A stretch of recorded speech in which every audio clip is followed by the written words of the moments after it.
Hace más de 2000 años, el Señor Jesucristo nos hizo la siguiente invitación: vengan a mí todos ustedes, los agotados de tanto trabajar, que yo los haré descansar. Un saludo cariñoso para todos los que se unen a nosotros en el programa Aprendan de mí.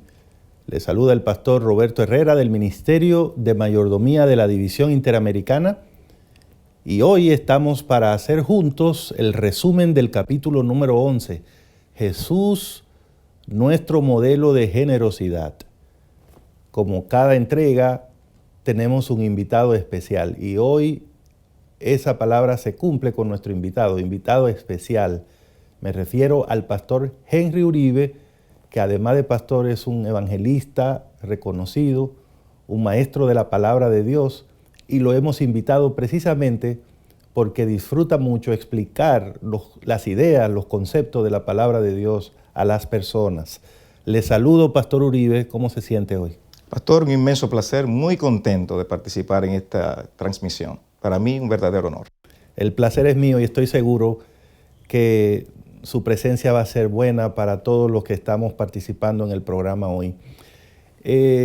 Seguimos avanzando en esta sección del libro Aprendan de mí, que hace énfasis en mirar a Cristo como modelo de vida, ¿no? Y es interesante porque a veces las personas miran a Cristo como alguien que hizo un favor por ellos en el pasado, cuando murió en la cruz, pero que ya que Él murió, ahora me toca a mí vivir mi vida lo mejor que pueda. De todas maneras, eso no es lo que enseña la Biblia. La Biblia dice que no solo Cristo murió por nosotros, pero que además vivió por nosotros. Vivió para mostrarnos cómo deben vivir los que quieren agradar a Dios. Y Pedro dice que Él nos redimió de nuestra vana manera de vivir.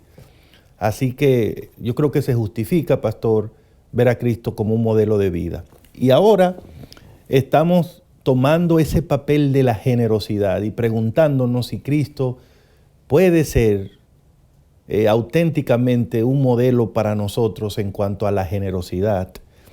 Y el capítulo de inmediato se adentra en ese tema desde la perspectiva del Evangelio de Lucas. Y yo le preguntaría de entrada, pastor Uribe, ¿cómo le parece a usted que Lucas retrata a Cristo en términos de ese aspecto de la generosidad?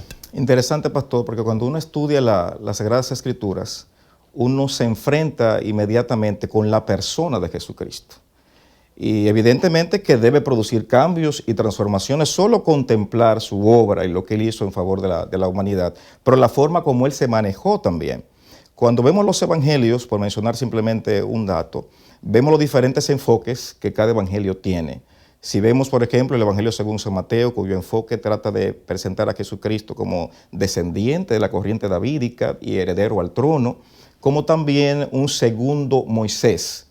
Vemos a Moisés como el emancipador, el que entrega la ley de Dios, y vemos a Cristo como el libertador de la raza humana y como el que magnifica la ley. Un segundo Moisés. Vemos el caso, por ejemplo, del Evangelio según San Lucas, que es mucho más dinámico y presenta a Jesucristo como un Dios de acción, un Dios de sacrificio. En el caso de Lucas, que es el tercer evangelio de los sinópticos, presenta a Jesucristo con la salvación para toda la humanidad, con un nivel mayor de sensibilidad que los otros escritores bíblicos. Y ya el caso de Juan sale de esa estructura, de esa visión trinitaria de la vida de Cristo, a un enfoque mucho más particular sobre su divinidad. Pero vemos en Lucas ese afán y ese empeño del escritor mostrar ese nivel sensible de Cristo, porque de hecho es el único evangelio que trata el tema de Cristo y su trato hacia las mujeres, que era un segmento sumamente marginado en tiempos del Nuevo Testamento. La mujer solo se consideraba útil o importante si era fértil, si podía dar a luz. Y el clímax de la realización de una mujer estaba en si daba luz a un varón.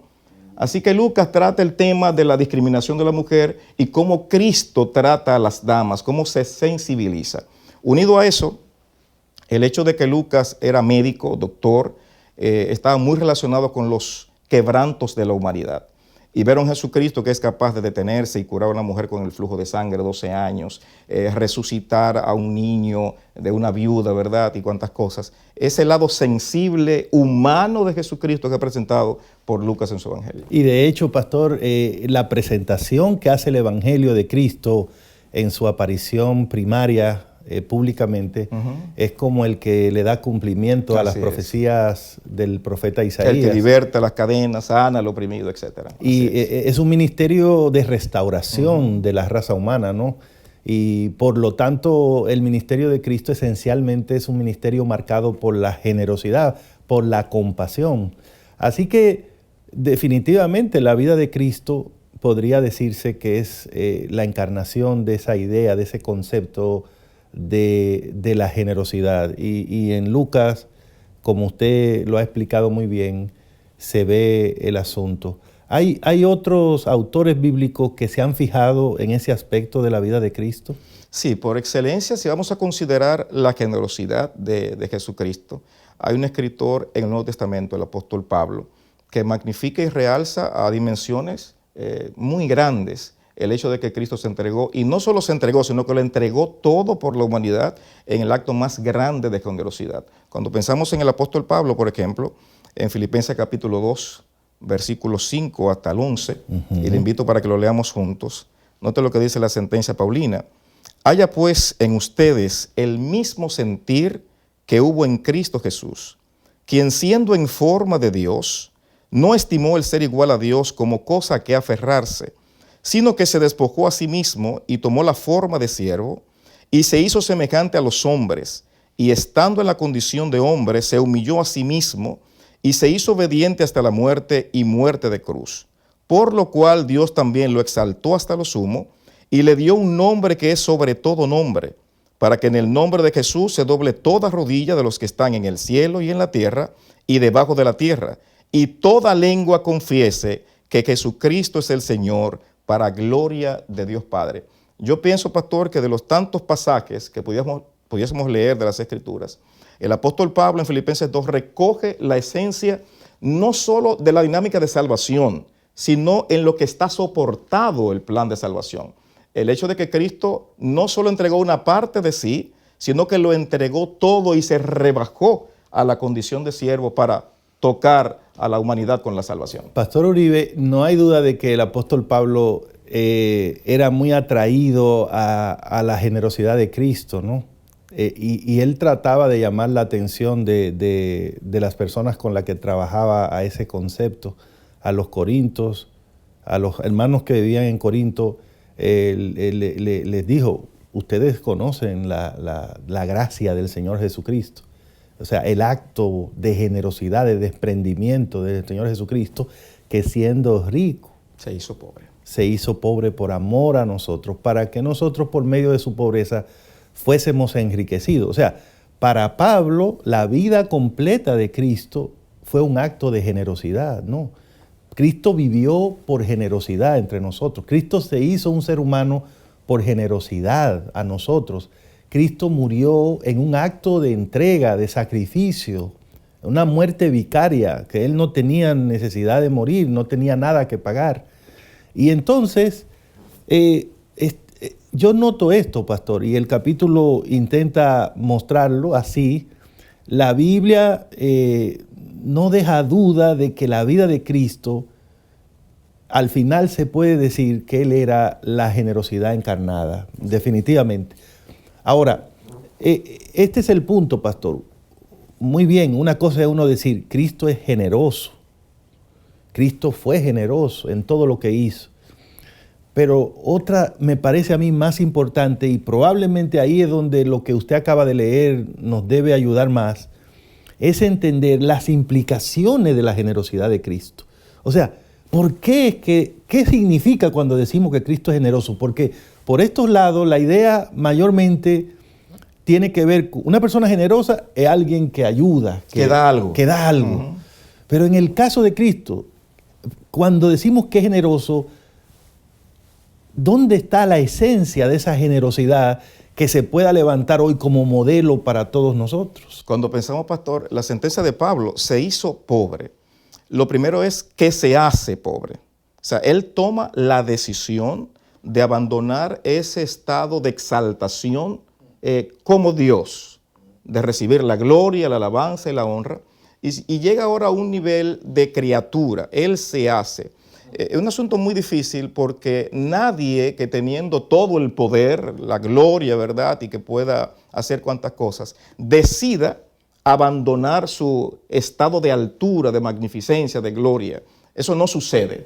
Eso no sucede. O sea, solo pensar que Dios decide descender al nivel de la humanidad. Él se hace. No es una obligación. No está obligado. Él lo quiere hacer. A veces, ¿verdad?, forzamos las cosas, que aquel haga esto, aquel haga lo otro, pero en la persona de Cristo no fue forzado a hacerlo, es una decisión de Él como Dios.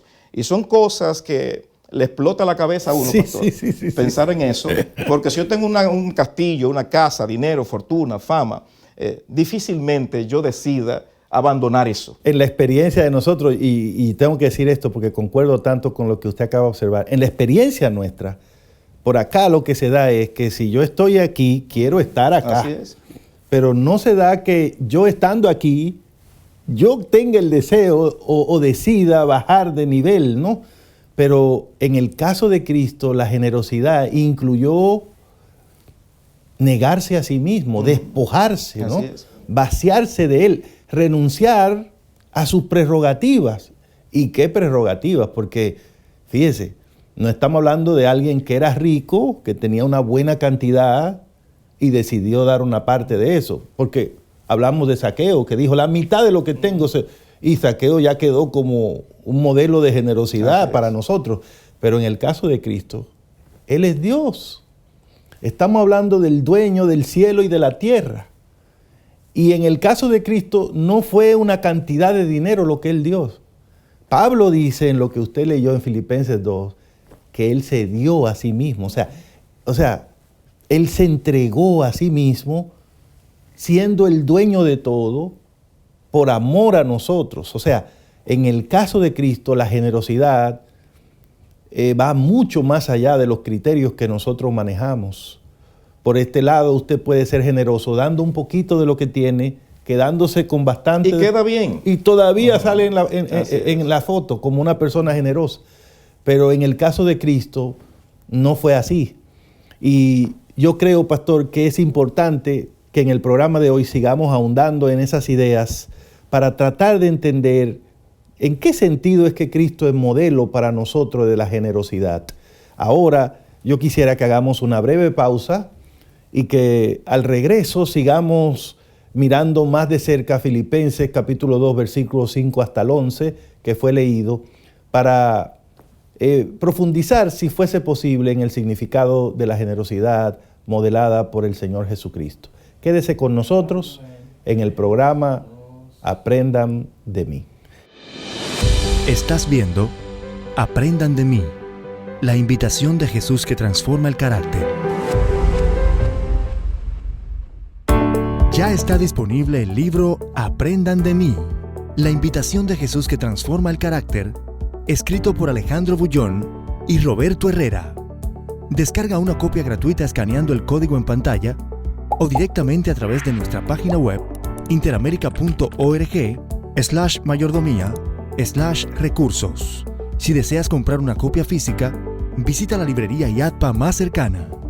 Aprendan de mí, la invitación de Jesús que transforma el carácter.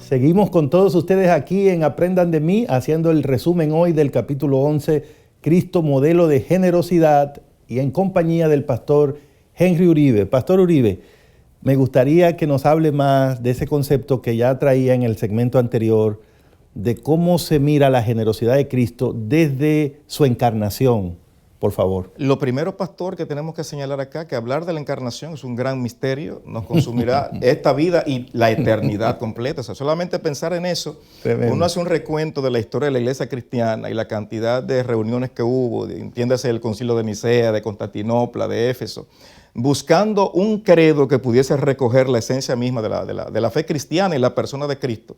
Y siempre había un conflicto, alguna situación, porque no llegamos a ponernos de acuerdo. Es un misterio la encarnación. Y hay una declaración importante del apóstol Pablo, y es que él no consideró ser igual a Dios como cosa a qué aferrarse, sino que se vacía. Y ahí tenemos una situación, porque hay tantas corrientes sobre esa particular, en qué consistió el vaciamiento de Jesucristo. Uno ve dos polos en el apóstol Pablo en Filipenses 2, aquel que es forma de Dios y aquel que adopta forma de siervo. El vaciamiento de Cristo está en que adopta la forma de siervo. Sin dejar de ser Dios. Sin dejar de ser Dios, que es lo más importante acá. O sea, sí. Cristo no pierde algo cuando se encarna. Él gana algo, la naturaleza humana. Tremendo. O sea, no hay forma de que Él sea Dios si pierde algún atributo de su divinidad. Así que lo interesante acá es ver en la persona de Cristo que siendo Dios, toma la condición del hombre, la condición de siervo, sin perder su naturaleza divina. Entonces, pastor, no fue un acto de desintegración de su esencia, sino de humillación, ¿no? O sea, siendo esto, aceptó. Pero la humillación al más alto nivel. Porque cuando hablamos de un siervo es un esclavo. Sí. Y el esclavo se somete a su amo. Lo que está diciendo Cristo es, yo dejo mi posición exaltada, sigo siendo Dios, pero me someto voluntariamente a ser tratado como un esclavo. O sea, y eso es mucho. O sea, cuando pensamos en el nivel de generosidad de Cristo, que decide abandonar la gloria, la alabanza, esa entronización, para que entonces sea tratado como un ser humano, tenemos que reflexionar seriamente y profundamente en una realidad tan grande como esa. Todo esto que usted acaba de decir, no es posible recordar lo que pasó en el cielo con Lucifer, ¿verdad? Porque estamos hablando de Cristo, que es Dios, y acepta hacerse como si fuese una criatura. Pero en el cielo pasó la situación inversa. Una criatura intentó ser Dios, ocupar el lugar de Dios, el trono de Dios. En otra palabra, no se conformó con el lugar que le correspondía. Exigió un lugar que no le era propio, que no tenía y que nadie le había ofrecido. Y no solo exige, pelea por él. Bueno, y al pelear por él, esa criatura, en este caso, da origen a otra forma de vida que no se conocía en el universo de Dios. Y era la vida centrada en sí mismo. O sea, Satanás era un ángel, había sido creado, es Lucifer creado por Dios, ¿verdad? Para la gloria de Dios. Pero él dijo, no, yo quiero vivir para mi propia gloria. Yo no quiero tener un Dios, yo quiero ser Dios. Así que se dedicó a su proyecto, a sus sueños. El profeta lo muestra diciendo, un día lo voy a lograr, un día me voy a sentar ahí, un día seré como él. Entonces, cuando uno mira eso y sabemos que eso fue lo que trajo guerra en el cielo, trajo el pecado al mundo, el egoísmo al mundo, y yo veo el retrato que usted nos hizo de Cristo, siendo Dios, aceptando la rebaja a la forma de siervo, entonces uno puede ver el contraste entre generosidad y orgullo. Sí, cuando hablamos en eso, pastor, pensamos en un ser, lo tenía todo. Porque ¿qué le faltaba a Lucifer? Nada. Estamos hablando de un nivel de exaltación también muy alto en el reino de los cielos, pero en un momento determinado él decide ser el constructor de su propia vida y no decide someterse a la autoridad divina. Y esos dos puntos que estamos viendo, generosidad y orgullo, son los dos conflictos en los cuales vive el mundo hoy día. Porque es la misma situación. O sea, tenemos cantidad de personas que viven envueltas en esa situación de que el mundo gira en derredor de sí y no darle la gloria y el lugar que le corresponde a Dios. Pensar en Lucifer, el nivel de exaltación en el que deseó estar y a dónde llegó. Conversando y mirando algunos textos acá en el libro de estudio, estaba mirando esa declaración de Jesucristo que el que se humilla será enaltecido, por aquel que se enaltece será humillado. O sea, el diablo quiso llegar a lo más alto y terminó en el punto más bajo. Jesucristo, desde el punto más bajo al punto más alto. O sea, gloria a Dios. Debemos mirar entonces cuál es el camino que queremos transitar. si el camino del orgullo centrado en nosotros, que evidentemente terminará en el fracaso, o el camino de la abnegación, la generosidad que termina, ¿verdad?, en un punto mucho más alto. Entonces, Pastor Uribe, a partir de todo esto podemos decir que la generosidad no es más que la vida libre de orgullo, la vida sin egoísmo. Esa es la generosidad. Cuando nosotros vemos a una persona que da algo, que hace algo noble, decimos, qué generoso es, porque hizo un acto de generosidad. Pero en el caso de Cristo no estamos hablando de un acto de generosidad, estamos hablando de una vida generosa. O sea, Cristo es el modelo distinto al que plantea Satanás. Satanás dice, mira, la vida debe ser así, vívela para ti, centrada en ti. Cristo dice, no, la vida debe ser así, vívela para Dios, entrégate a Dios, date por completo a Dios. Y entonces desde esa plataforma Jesús acepta la encarnación. Por eso es que la encarnación sí es un acto de generosidad. Parte de ese misterio que podemos entender es que fue un acto de generosidad. Pero ¿de dónde le sale esa generosidad a Cristo de aceptar eso? Del hecho de que Él no tiene egoísmo. Él no vive desde el egoísmo. Siendo Dios, no reclamó eso.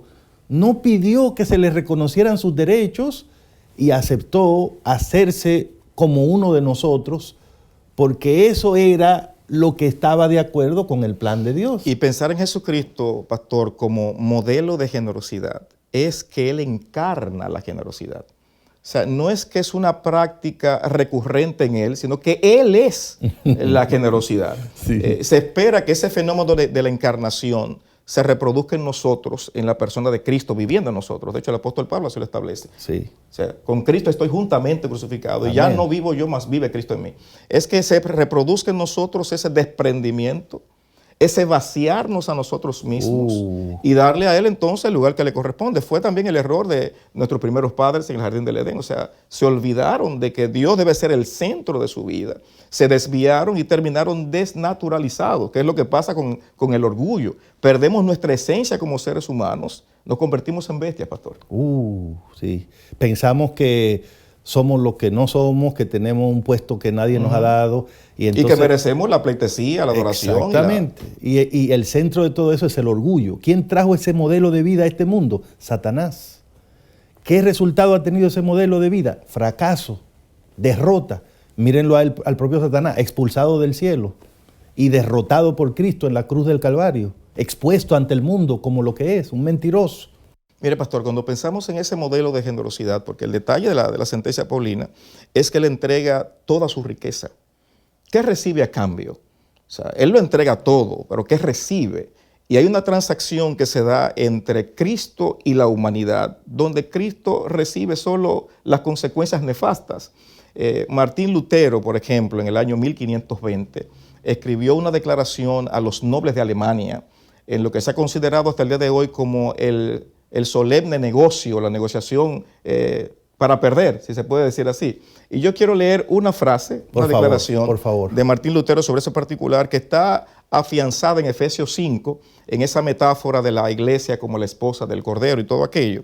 Escribió Martín Lutero alguna vez: Cristo es Dios y hombre, pero jamás ha cometido pecado. Su justicia es justicia invencible, eterna y omnipotente. Al apropiarse Cristo del pecado del alma del creyente, en virtud del anillo de bodas, es decir, su fe, es como si Cristo mismo hubiera cometido el pecado. Sí. De donde resulta que los pecados son absorbidos por Cristo y mueren en Él, porque no hay pecado capaz de vencer la justicia invencible de Jesucristo. Amén. Y Él continúa ampliando y dice, Él se casa con una prostituta, con alguien arruinado, dañado. ¿Y qué es lo que Él hace? Entrega la perfecta justicia, los dones de su gracia, y lo que recibe es el pecado del hombre. Esa es la transacción. La transacción. Terrible. El más sublime negocio, pero él va perdiendo en el negocio. Y por eso hablamos de ese modelo de generosidad, porque Él no da recibiendo nada a cambio. Nosotros no podemos ganarle a eso, pastor. ¿Qué podemos darle nosotros? No. Cuando nosotros nos comparamos lo que hacemos, lo que damos, con lo que Cristo hizo, no tenemos cómo igualar la generosidad de Dios. Porque es que, o sea, Cristo no dio una ofrenda. Cristo, Él era la ofrenda. Y ahí es donde nosotros tenemos que entender, la pregunta que te contesta si eres generoso no es cuánto yo doy de ofrenda o cuántos años tengo sirviendo en la iglesia, no. La pregunta es si mi vida es una vida libre de egoísmo, si yo vivo para Dios, si mi vida es de Dios. Porque eso fue lo que hizo Cristo, se entregó, se vació, se despojó y para dedicarse exclusivamente a cumplir la misión que su Padre le había dado, en una transacción que, como acabamos de ver, no es justa. No es justa, exactamente, y no daba garantía de que él estaría recibiendo algún beneficio. Por eso es que Pablo se maravillaba de ver, ustedes conocen la gracia del Señor Jesucristo, que siendo rico se hizo pobre, y eso lo convierte en nuestro más grande modelo de generosidad. No se aferró a su condición divina, y era mucho más difícil, porque siendo Dios pudo haber hecho cantidad de cosas a su propio favor, pero no se aferró a esa condición divina. Yo pienso que aquí, viendo este modelo de generosidad, pastor, no hay manera de nosotros simplemente argumentar y decir cuantas cosas, sino caer rendidos ante la majestad del Dios que se hizo hombre y no se aferró a su condición divina y lo entregó absolutamente todo sin recibir nada a cambio. Pablo posteriormente verá que esa forma de vivir sin egoísmo, en donde más evidente se hace para nosotros, es en la actitud de obediencia que Cristo mostró hacia su Padre en todos los aspectos de su vida. Es decir, el modelo de la generosidad de Cristo es un modelo que se basa en la vida libre de egoísmo y se practica desde la obediencia. Por eso el tema de la obediencia es tan importante en la vida cristiana. Por eso la Biblia es clara cuando dice, tú me amas, el Señor, entonces obedéceme, porque esa es la prueba de que vives para mí. Y ese es el modelo que tenemos en Cristo, obediencia, libre de egoísmo la vida y entonces dedicada a la obediencia. En el segmento que viene, pastor, necesitamos ver un poco más la obediencia de cerca, porque nos va a ayudar a aplicar estos conceptos que vemos en Cristo a nuestra vida diaria, a nuestra experiencia con el Señor. Quédese ahí. Venimos para el próximo segmento aquí en su programa Aprendan de mí. Estás viendo Aprendan de mí, la invitación de Jesús que transforma el carácter.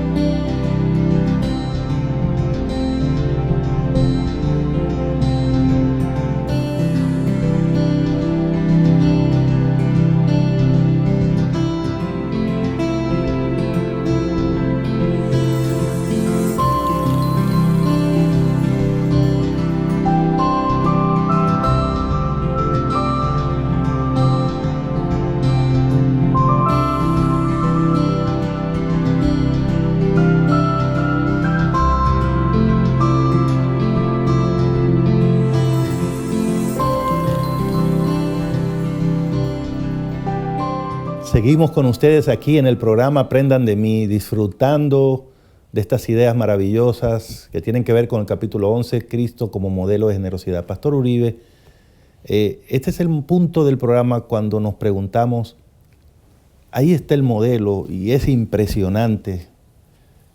La pregunta ahora es, ¿cómo podemos nosotros, cómo puede algo así ser efectivo en mi vida? ¿En qué sentido podríamos intentar imitar el modelo de generosidad que nos ha dado el Señor Jesucristo? Yo podría comenzar diciendo, pastor, y creo que mencionamos algo en el segmento pasado, sobre la posición que adopta Cristo de forma de siervo.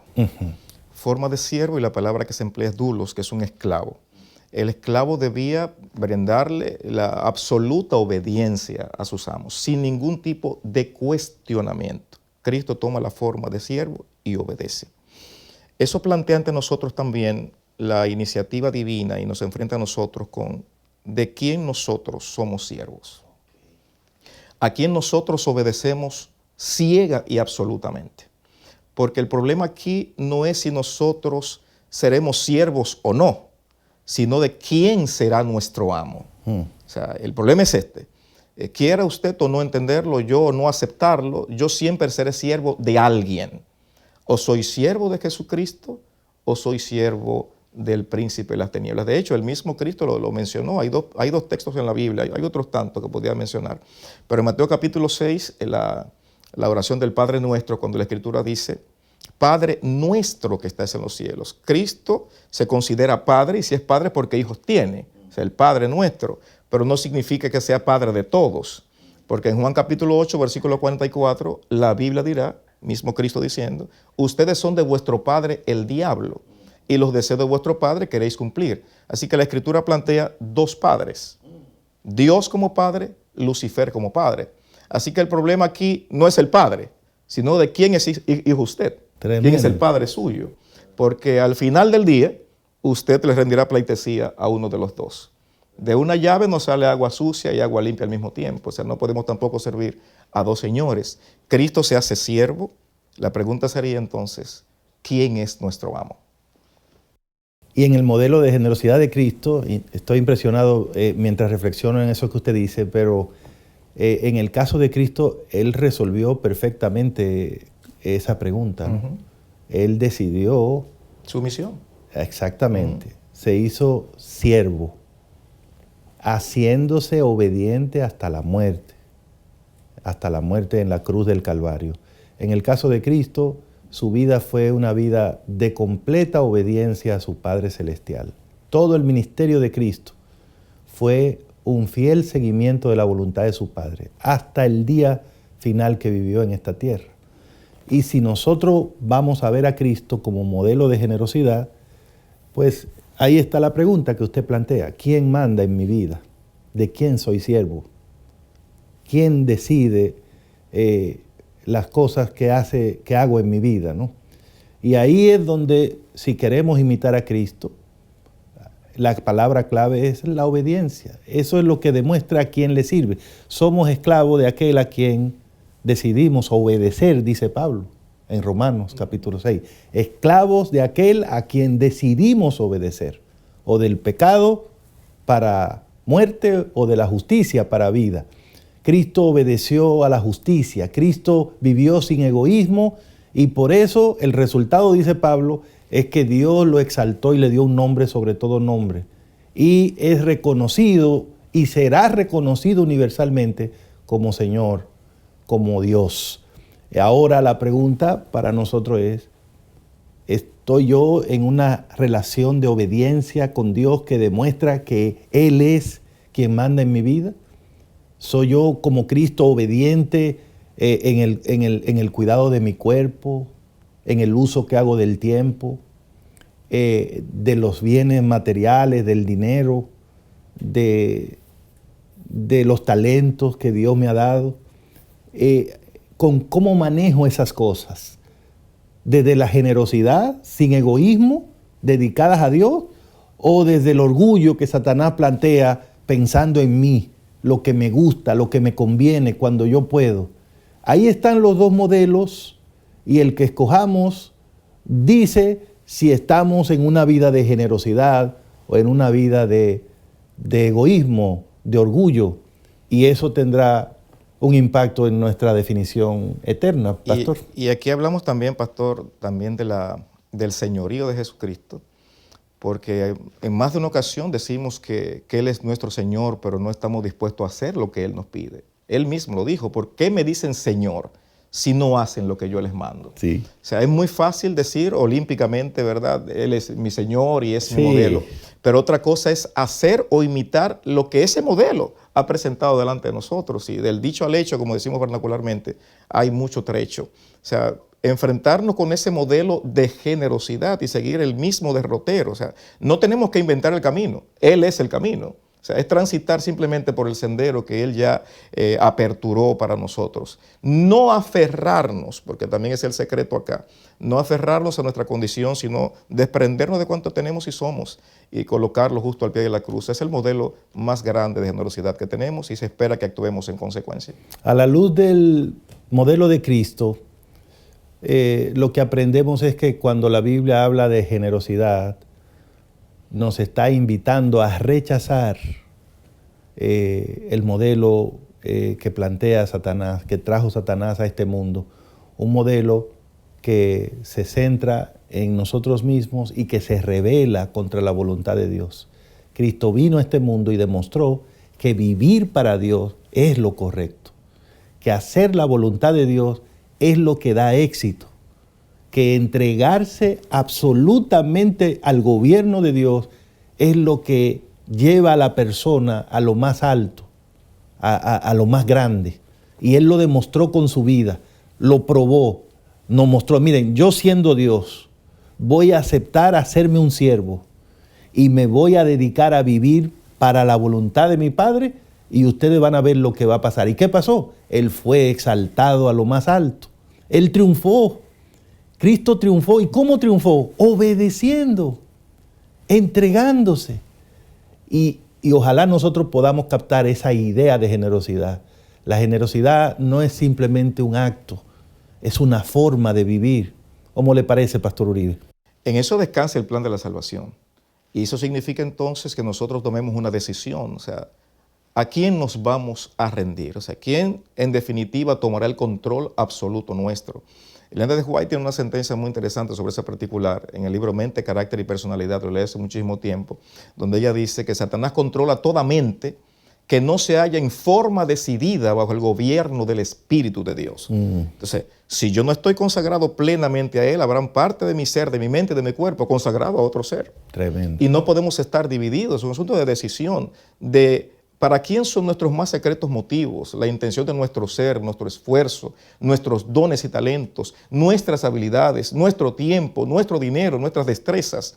Es un asunto de rendirnos a aquel que nos ha mostrado el sendero de la generosidad, de la humildad que termina, no en el piso, pastor, termina en la gloria. Gloria a Dios. Y ahí está ese modelo para nosotros. Lo ofreció nuestro Señor Jesucristo. Y por eso el cristianismo no es solamente la historia de lo que Cristo hizo por nosotros.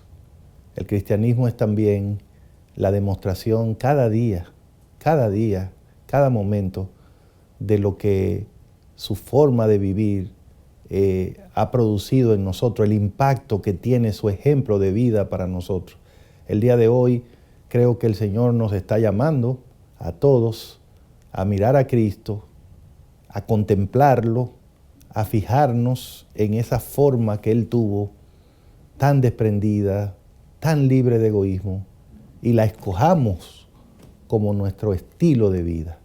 Dios nos mira, nos visualiza como persona libre del egoísmo, que mancha, que contamina el carácter. Cuando eso ocurra, el resultado será el mismo que tuvo Cristo. Seremos exaltados, seremos llevados a las alturas por Dios, alcanzaremos entonces la vida eterna, que es el gran premio, la gran recompensa que Dios dará a todos sus hijos que son fieles delante de Él. Bueno, creo que nos quedan unos minutos más en el programa. Les invito a que estén ahí para nuestro segmento final aquí en Aprendan de mí. Estás viendo Aprendan de mí, la invitación de Jesús que transforma el carácter. Aquí en los minutos finales del programa de hoy, este tema de la generosidad, Pastor Uribe, es uno de esos temas que uno los toca, pero siente que no llegó ni a la superficie bien. Es tan amplio, es tan inagotable. Pero sí le quiero preguntar, al final, ¿con qué se queda usted del capítulo? ¿Cómo resume las ideas que hemos manejado hoy?